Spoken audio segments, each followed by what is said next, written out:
Let's discuss about the age-old confusion. What is a juvenile, what is a subadult, and what is an adult in birds? I know you are confused. Let's look closer.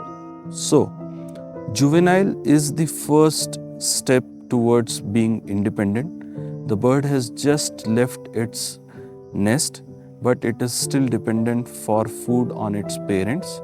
The colors are very dull just to provide it necessary camouflage from the predators around. The feathers are very fluffy, the flight is very clumsy. They keep on begging for food. They are in learning stage at this point of time. The subadult is the stage where the bird is not a juvenile but still to get adulthood. So they lack the patterns of what an adult may have.